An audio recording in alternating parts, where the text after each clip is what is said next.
Pour ce 27e édition, la ville s'associe avec le club des sports de Chamonix dans le sillage de la première édition du Trail des Sources aux Avirons. Quelques 300 coureurs ont participé au Trail des Sources aux Avirons. Les meilleurs raiders ont avalé le parcours de 32 km en moins de 2h30. Les élus avironnais en visite de terrain sur les différents chantiers en cours ou déjà terminés depuis le début de la mandature. La société savante de l'Académie de l'île de la Réunion signe une convention avec la collectivité. Le CCAS des Avirons propose actuellement aux seniors des ateliers de mémoire pour bien vieillir et ne pas oublier les choses essentielles de la vie. La mémoire, elles en ont aussi. Certaines de nos gramounes répètent leurs textes avant de se mettre en scène le 6 octobre prochain à la salle Georges Brassens des Avirons. Quoi voir et faire aux Avirons, l'agenda complet à découvrir en fin d'édition. Quel temps ce samedi et dimanche aux Avirons, la météo détaillée en clôture de votre journal.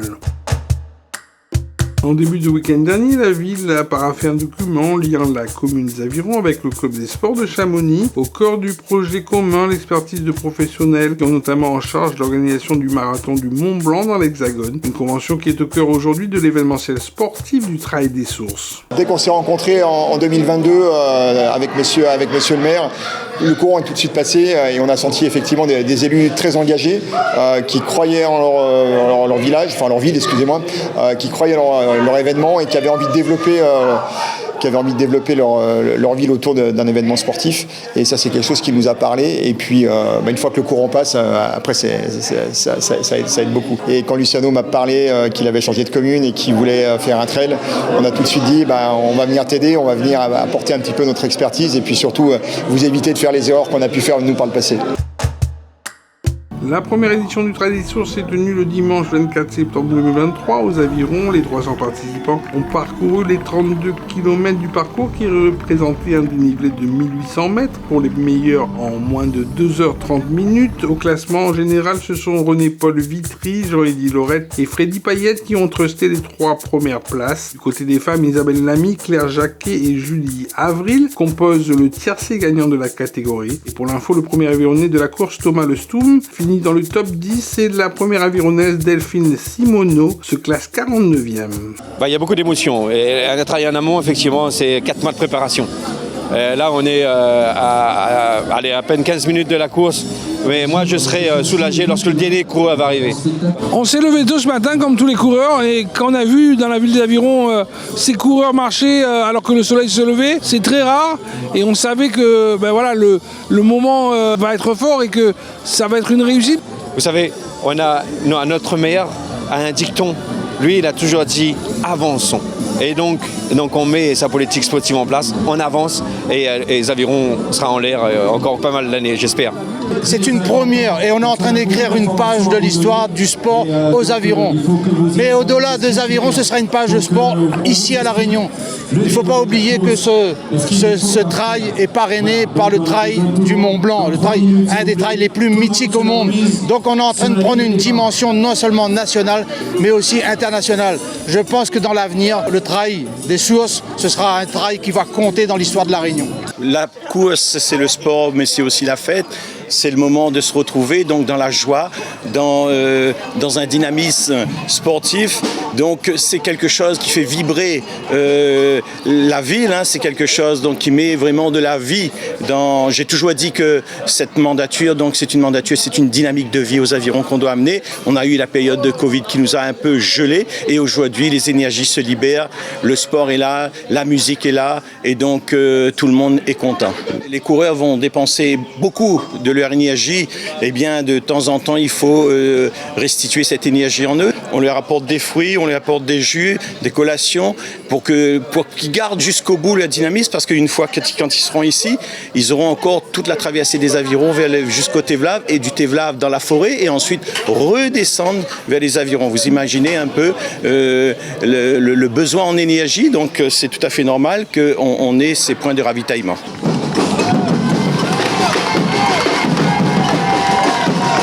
René-Paul Vitry, quelle performance! 32 km, la course, c'était comment? La course, je fais comme d'habitude. Une grosse attente? Un peu, mais il fallait quand même accélérer. Je remercie à ma petite fille qui a eu un mois récemment, Mélodie, qui m'a mis beaucoup de joie au cœur. Je pense que c'est un peu pour elle que j'ai réussi cette course. Donc merci à elle, à sa maman, Sarah, et ma fille Wendy, qui est en métropole, qui aurait aimé être là aussi. Eddy Lorette, deuxième. La difficulté de la course, c'était quoi? On t'a vu dans les 3 premières positions. T'as géré ta course. Comment ça s'est passé? En fait, j'ai plutôt subi la course. Hier, au réveil musculaire, j'étais un petit peu malade. J'ai même fait un petit malaise hier. Ce matin, j'étais vraiment indécis. J'ai fait l'échauffement, ça n'allait pas trop. Puis j'ai dit à René Paul, allez, je prends le départ. Au pire, à la remontée, je m'arrête au stade. Et puis finalement, je me suis accroché. J'ai pas cherché à aller jouer les premières places devant. Je savais que René Paul était devant et qu'il allait faire des dégâts devant. Donc je me suis contenté de faire une course au train. Et on va dire sur les 6 derniers kilomètres, là, j'ai vraiment fait l'effort pour essayer d'accrocher cette deuxième place. Freddy Bayet, quelle performance!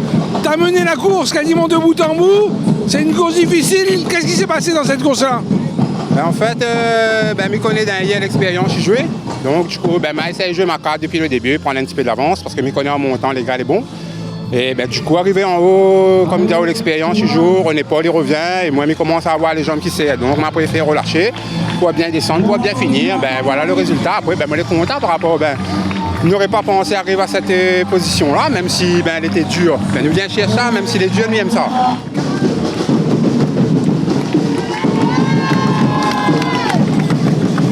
Les amis, quelle course! Première féminine, à moins de 10 minutes du premier homme.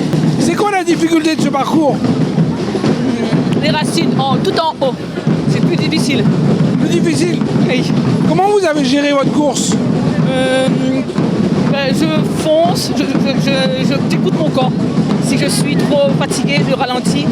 Et si ça va, ça roule, je ne roule pas. Est-ce que vous avez eu le temps de regarder ces beaux paysages? Oh oui. Je connais très bien ce paysage. Le Somme Thomas, bonjour, félicitations. Après une telle course de 32 km, Trail des Sources, on te sent, comme on dit, frais comme un gardon. Je suis un peu touché quand même, hein. La descente, les 20 km, enfin les 10 km de descente, ça a été bien rude, mais un temps magnifique, un super parcours. Et puis je suis d'ici, donc je connaissais le parcours par cœur, donc ça m'a bien servi. Vous participez à un trail d'Aviron, en plus vous avez votre femme et vos 2 petits bouts de chou qui étaient au bord du chemin pour vous soutenir. Ah ouais, tout à fait, c'est le moteur, hein. C'est vrai qu'ils sont là, ils me soutiennent, ils vivent avec moi, tout ça, cette passion du trail. Et dès que je les vois, ça me donne un coup de boost, hein, c'est sûr. Je peux pas abandonner quand ils sont là, j'ai pas le droit. Jean-Pierre Lalo, bonjour. Première édition d'Aviron, le parcours il était comment? Écoute, pour moi, c'était un très beau parcours.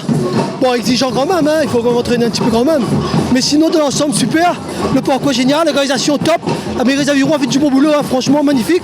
Écoute, merci à tout le monde et vraiment que l'année prochaine nous remettent ça, quoi. En milieu de semaine, le maire des Avirons et plusieurs élus du conseil municipal se sont déplacés sur le terrain du battant des Lames de Bois-Blanc au sommet des montagnes du Tevlav. Au programme, une visite des chantiers en cours ou déjà terminés depuis le début de la mandature. Les élus avironnais dans leur ensemble ont insisté sur la nécessité du suivi des réalisations au plus près des demandes des administrés. Ce sont les élus qui décident des investissements qu'on a à faire dans la commune. Lorsque nous présentons au budget primitif donc les projets, les investissements nécessaires, donc ils votent et ils entendent parler, donc ils participent aussi aux commissions d'appel d'offres pour attribuer ces marchés donc à des entreprises. Il est évidemment nécessaire qu'ils constatent de visu in situ les projets qui se déploient sur la commune. Et donc nous avons décidé aujourd'hui d'organiser cette matinée consacrée à la visite des différents chantiers en cours sur la commune. Quand on voit tous ces travaux, tous ces projets, on peut dire que les Avirons avancent. Les Avirons avancent, c'est pas moi seulement qui le dis, donc c'est la population, ce sont les élus, ce sont des gens de l'extérieur qui trouvent que les Avirons bougent pas mal, oui, parce que donc on est sur un programme d'investissement ambitieux, on est dans une dynamique de vie avec des fêtes de quartier, ce dimanche-là il y a eu le Trail des Sources, donc on avance pas seulement en construction mais aussi en dynamique de vie. Max Ropol, bonjour, vous êtes élu en charge du suivi des différents travaux sur la commune. Aujourd'hui c'est toute l'équipe municipale qui s'est déplacée. Il y a une fierté quand on est élu de voir que les avirons changent positivement? Ah oui, une très grande fierté que je fasse partie de cette équipe qui travaille pour les Avironnais sur les structures sportives, pour les écoles et pour les champs. Il y a derrière nous, il y a le skatepark qui va sortir de terre très prochainement, le gymnase et le côté du complexe. Et puis il y a toutes les écoles qui ont une couverture maintenant, les préaux, voilà, c'est une fierté. Ce matin, une délégation d'élus, monsieur le maire et différents adjoints et des élus du conseil municipal ont fait une visite de chantier des différents projets mis en place sur la commune, des chantiers qui étaient terminés et d'autres en cours. On peut avoir un récapitulatif de tous les chantiers qu'on a vus ce matin ? Bonjour à tous. Oui, depuis le début de la mandature, pas mal de projets ont été initiés. Certains, comme vous l'avez dit, sont réalisés, terminés, et d'autres qui sont toujours en cours. Donc pour les énumérer, ça va être un peu long, mais on a fait pas mal de choses, notamment des aménagements de voirie, des réfections de chemin, la construction d'un nouveau gymnase en cours, la réalisation des couvertures des préaux dans les écoles et des plateaux sportifs couverts dans les écoles. Il y a pas mal d'aménagements et de constructions qui sont en cours. L'inauguration de la statue de Thérésien Cadet notamment ? L'inauguration de la statue de Thérésien Cadet sur le Tévelave, pas mal de projets qui ont été réalisés. L'équipe municipale a été très dynamique depuis le début de ce mandat. Oui.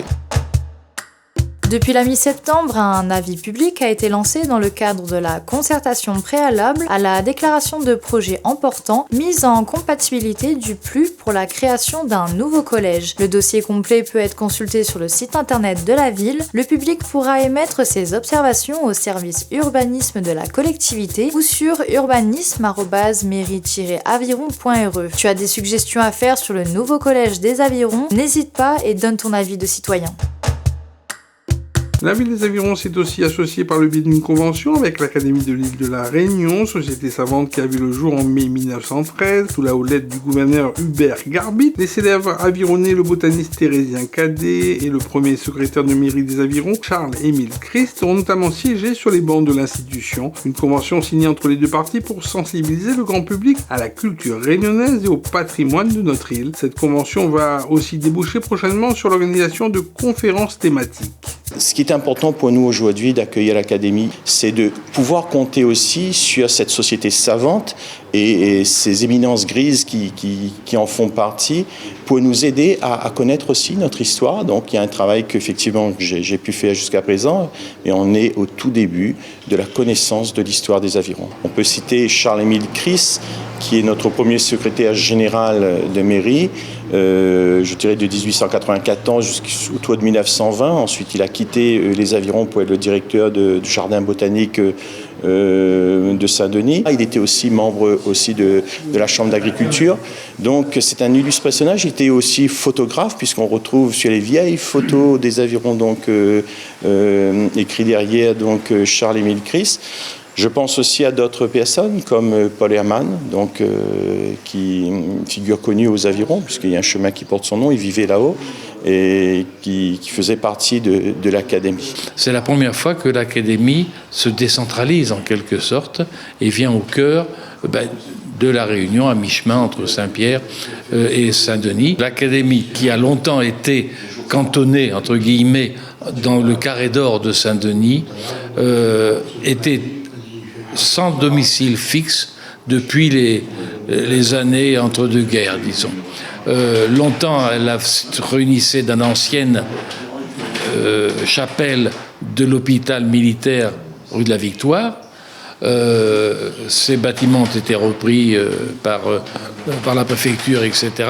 Donc après, l'Académie n'avait plus de lieu de réunion fixe et notamment de lieux pour mettre leurs papiers et les archives de la Réunion qui allaient de domicile de président en domicile de président. Les Avirons, cette commune, occupe une place un peu singulière dans l'histoire des communes de l'île. Et elle a été longtemps une commune rurale, elle demeure sans doute encore en partie. Elle a à la fois une forêt qui est alimentée en eau, ne serait-ce que pour ne prendre cet exemple, et pour prendre cet exemple d'actualité, toutes les autres communes. Et par mon histoire personnelle, j'ai eu la chance de démarrer ma scolarité ici et donc d'avoir serpenté les Avirons sur bien des chemins dans une autre vie. Et nous sommes très heureux d'être ici.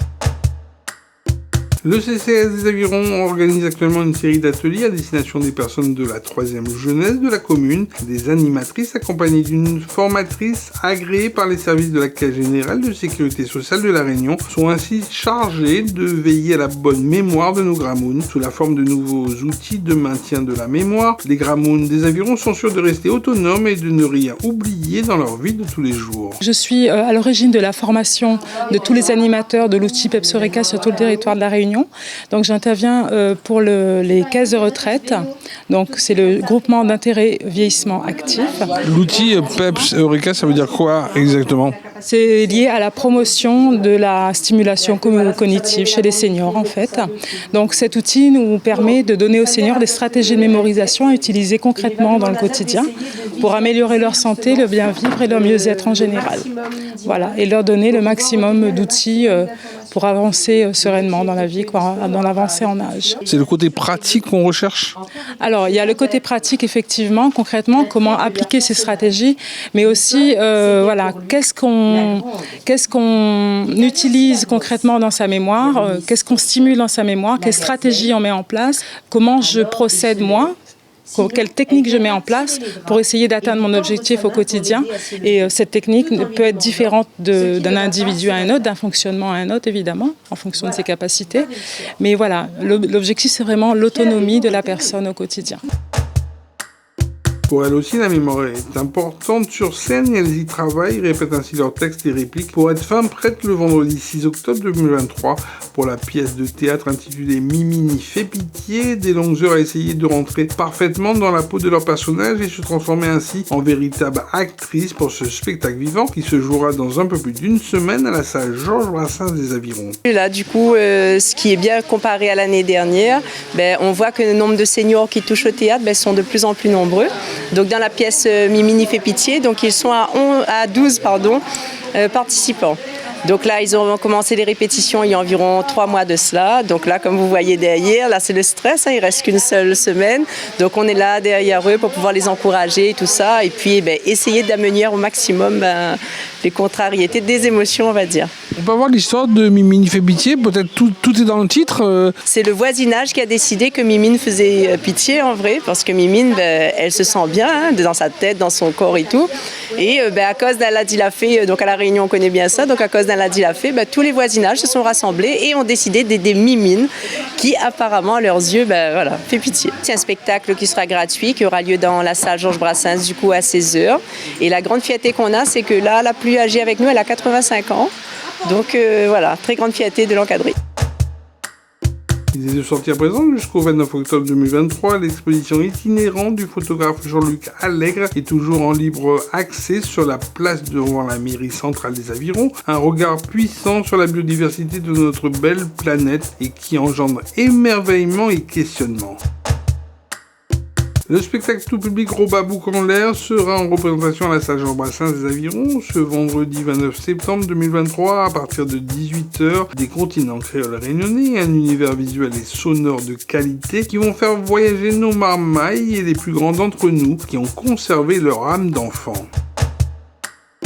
Le mardi 3 octobre prochain de 9h à midi, on vous donne rendez-vous au relais d'insertion dans la commune. Pour le carrefour de la formation et de l'emploi, de nombreux partenaires seront présents pour orienter au mieux les personnes en recherche d'emploi et de formation. Ne ratez surtout pas ce rendez-vous incontournable avec des entreprises qui recrutent. À noter également dans votre agenda de fin de semaine le traditionnel marché forain du samedi matin en centre-ville implanté sur le parvis de la mairie centrale avec ses bons fruits et légumes de saison ainsi que ses succulents produits du terroir qui vous attendent pour bien débuter le week-end et pour manger sainement. Pour rappel, manger sainement signifie donner à son corps les nutriments dont il a besoin pour fonctionner au mieux. À la page football, et avec 40 points au compteur, occupant la 6e place au classement de Super 2 Poula, l'Olympique Club des Avirons a l'opportunité de dépasser le 5e du championnat. Pour cela, les joueurs avironnais devront se défaire de la formation possessionnaise du FC Altela. Une victoire à l'extérieur le dimanche 1er octobre à 15h30 qui permettrait aux Avironnais de se relancer pour cette deuxième partie de saison. À la page de la météo locale aux Avirons, le soleil sera au rendez-vous dans le ciel avironné avec des températures très agréables pour ce samedi 30 septembre et dimanche 1er octobre. Une possible détérioration du temps pourrait néanmoins se produire en fin de week-end. Samedi, le beau temps avec une maximale affichée de 25 degrés sera bel et bien présent du battant des lames de bois blanc au sommet des montagnes du Tevlav. Dimanche, le premier jour d'octobre, sera accompagné de son côté d'un beau soleil en matinée ainsi qu'en soirée. Seule l'ombre au tableau au niveau de la météo, de rares averses qui pourraient venir se produire dans le courant de l'après-midi. Merci de votre attention et restez connectés sur toute l'actualité de la ville des Avirons en continuant à nous suivre sur les plateformes YouTube, Facebook, SoundCloud ainsi que sur Instagram mais aussi sur www.mairie-aviron.fr. Ville les Avirons, vers un territoire durable.